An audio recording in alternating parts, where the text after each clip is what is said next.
Tia Maria Produções.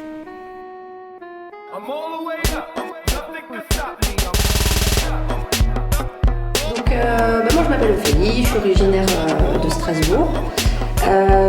J'ai 34 ans et donc aujourd'hui je suis la partenaire de DIM maintenant depuis un peu plus d'un an et demi, et donc à nous deux on a monté l'école Team Kizomba et Bassao Nancy, qui est domiciliée à Tomblaine, en fait juste à côté de Nancy. Et donc voilà, et donc mon partenaire DIM ou DIM, les deux noms fonctionnent. On travaille ensemble maintenant sur cette école et on enseigne uniquement l'acquise. Alors à la base, lui a démarré les cours il y a maintenant à peu près 2 ans et demi, et il a commencé à donner des cours comme ça, et en fait ça a pris de l'ampleur assez vite. Moi de mon côté j'apprenais à danser, et puis on s'est rencontrés par une amie commune. Il cherchait une partenaire, et puis de là ça a fonctionné, partenariat professionnel nickel. Donc à nous deux en fait on a plus ou moins sans le vouloir, en fait l'école a pris beaucoup d'ampleur. Et du coup on s'est dit que voilà, on allait officialiser le projet, on a monté notre asso, etc. Et puis maintenant on est parti dans la dynamique. Ça s'est fait comme ça, mais en fait c'est un kiff, donc ça fonctionne. Alors moi j'ai commencé comme beaucoup de danseurs et de danseuses par la salsa et la bachata. Aujourd'hui ça me fait sourire parce que en fait c'est des danses que je pratique plus du tout. J'ai démarré par ça a duré peut-être entre 3 et 6 mois, jusqu'à ce que je découvre en fait par hasard l'acquise. Et puis à partir de ce moment-là, ça a été le gros coup de cœur avec l'acquise. J'ai effacé salsa bachata, j'ai gardé mes petites bases de débutant, et je suis partie en mode kiss tout le temps. Et puis voilà, donc j'ai accroché avec cette danse. Et parallèlement à ça, ce qui est rigolo aussi, c'est que Dim de son côté a eu exactement le même parcours. Aujourd'hui, on danse chacun depuis un peu plus de 3 ans, ça doit faire 3 ans et demi. Et même parcours, il a démarré par la salsa, la bachata, et du jour où il a découvert l'acquise, ça a été pareil, le coup de cœur. Donc aujourd'hui, on pratique et on n'enseigne que cette danse par choix et par plaisir. Et puis la salsa et la bachata, s'il y a besoin, sur des soirées SBK, on va pratiquer, mais voilà. Alors j'ai appris la kizomba à Strasbourg dans l'école Highland Dance. C'est là où j'ai commencé à danser. Aujourd'hui, on approche les 200 adhérents sur l'asso. Donc on a deux endroits où on donne cours de façon régulière, donc hebdomadaire. On a notre QG qui est à Tomblaine, donc à côté de Nancy. Et puis on donne cours aussi à Thionville. Et là c'est pareil, on avait démarré sans trop savoir si ça allait fonctionner, et en fait ça fonctionne plus que très bien, donc maintenant on est identifié des deux côtés. Et on démarre un 3e créneau début février à Vendeuvre, pas très loin de Nancy. Tomblaine le dimanche, Thionville le lundi, et à partir de février, Vendeuvre le jeudi soir. Alors là il se trouve que, comme on dit, les grands esprits se rencontrent. Dis, mais moi là-dessus on a la même philosophie, c'est qu'on est vraiment urbain à fond. Urban t'arrache, trad et samba, c'est pas qu'on oublie, mais c'est pas forcément ce qui nous passionne. Donc nous on danse l'urban, on danse la t'arrache, c'est ce qu'on enseigne. C'est aussi forcément l'identité qu'on donne à nos soirées, puisqu'on organise des soirées mensuelles. Donc du coup, nous en tant que profs, l'école plus les soirées, tout a une identité vraiment urbaine. On a un fichier. En tant que secrétaire officielle de l'association, je gère tout ça. Nos adhérents, ils ont leur adhésion à l'année. Après, ils ont des abonnements annuels, trimestriels, où ils règlent leurs cours à l'unité, mais tout est répertorié. On a un fichier, les noms, les prénoms, les adresses. 200 élèves, c'est beaucoup. Maintenant répartis pour le moment sur 2 sites, ça se gère plutôt bien. On a, on va dire en moyenne, en fonction des semaines, on va avoir entre 25 et 40 élèves par cours. Par exemple, le dimanche, on a créé 3 niveaux de cours. On démarre par les intermédiaires, ensuite on a ce qu'on appelle les débutants 2, c'est les débutants qui ont déjà 6 mois voire 1 an de danse derrière, donc qui ont déjà des bases, qui commencent à faire des passes. Et on a les débutants 1, c'est tous les débutants qui arrivent en début d'année ou les gens qui nous rejoignent en cours d'année en initiation. Donc du coup ils sont répartis sur 3 niveaux. Et chaque trimestre ou tous les 3-4 mois, on fait une petite évaluation en fait interne dans le cours pour déterminer du coup si les élèves peuvent passer dans le niveau supérieur ou s'il leur faut encore quelques séances dans leur niveau. Voilà.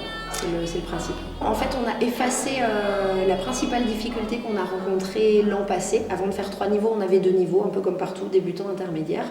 Le problème, c'est que les débutants qui ont déjà 6 mois de danse se retrouvent face à des gens qui arrivent en initiation en cours d'année. Et là, effectivement, on a 2 niveaux différents. Donc ça, c'était une difficulté. Et on a pallié à ça en créant le 3e niveau. Donc en fait, ce 3e niveau qui est l'initiation va durer peut-être 3 mois, 4 mois, 5 mois. Et puis une fois qu'ils maîtrisent sortie filles, sortie garçons, etc., puis ils passent au-dessus. Pourquoi on démarre? On est des acharnés, hein. Il faut savoir que moi j'ai un peu l'impression d'avoir 4 voire 5 vies en même temps. Il n'y a pas de jour de repos, je suis tout le temps sur la route, j'habite officiellement Strasbourg, je travaille à Metz, il y a l'école de danse à Nancy. Mais c'est comme ça que j'aime ma vie, donc on est partout en même temps et on va continuer autant qu'on peut parce que ça nous plaît. Projet d'avenir, il faut déjà pérenniser ce qu'on est en train de construire parce que même si ça prend de l'ampleur, ça reste quand même relativement récent.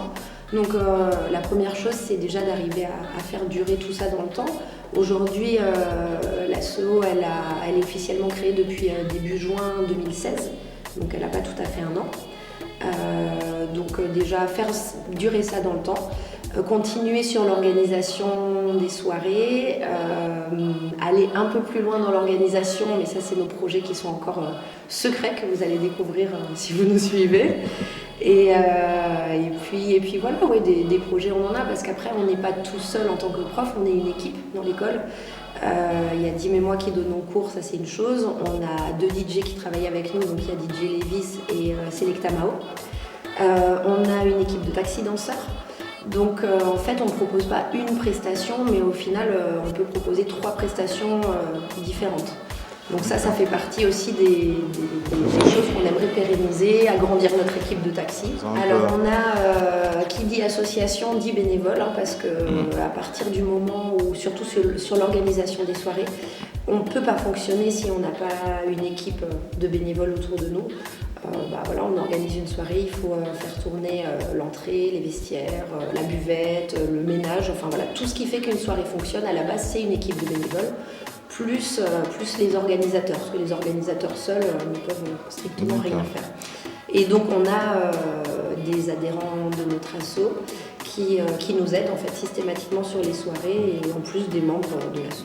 Alors aujourd'hui on en a une dizaine qui viennent de la Lorraine, donc Metz-Nancy, on a des taxis du Luxembourg, on a des taxis de Strasbourg, on a des taxis d'Allemagne et de Suisse. Alors c'est très simple et très compliqué en même temps. On a besoin forcément à la base d'avoir des bons danseurs, ça va être forcément la base, donc minimum niveau intermédiaire. Au-delà de ça, c'est plus une ligne de conduite et une mentalité. Il y a des règles qui sont imposées, 3 danses maximum, on danse avec tout le monde et en priorité les débutantes ou les filles qui sont beaucoup sur le côté. Ça c'est les règles sur lesquelles on va pas céder. On fait attention au comportement de nos taxis par rapport à l'attitude qu'ils peuvent avoir avec les filles, qu'il n'y ait pas trop de rapprochement, enfin du moins pas dans le service, c'est des choses je pense qu'il faut en parler quand même parce que c'est important. On fait attention à ce que par exemple on n'ait pas de problème d'alcool ou de choses comme ça, mais ça c'est des choses qu'on annonce avant, donc ça c'est les règles d'entrée.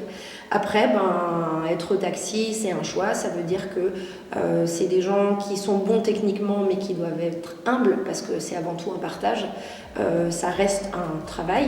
Et voilà, donc il nous faut des gens sympathiques, volontaires, bons techniquement, qui suivent toutes ces règles-là, mais qu'en même temps ça leur fasse plaisir. C'est des danseurs qu'on connaît déjà ou qu'on rencontre au fur et à mesure des soirées, des cours, des événements. Quand on repère des danseurs qui peuvent coller alors de 1 techniquement et puis de 2 à cette ligne de conduite, on va leur proposer, si ils ne font pas partie d'une autre équipe, parce que ça c'est une règle de notre part, un taxi qui fait partie d'une autre équipe, on n'ira jamais le déloger de sa team. De la même façon que voilà, on ne veut pas qu'on nous le fasse à nous. Et donc voilà, s'il n'a pas d'appartenance à une autre équipe, on lui propose, on fait un test sur 1 ou 2 soirées, et puis si ça fonctionne, go. Après, il n'y a pas d'obligation. Quand les taxis sont dispo pour une date, ils viennent. Quand ils ne sont pas dispo, ils ne sont pas dispo. Pas de l'esclavage non plus. On n'est pas des sauvages.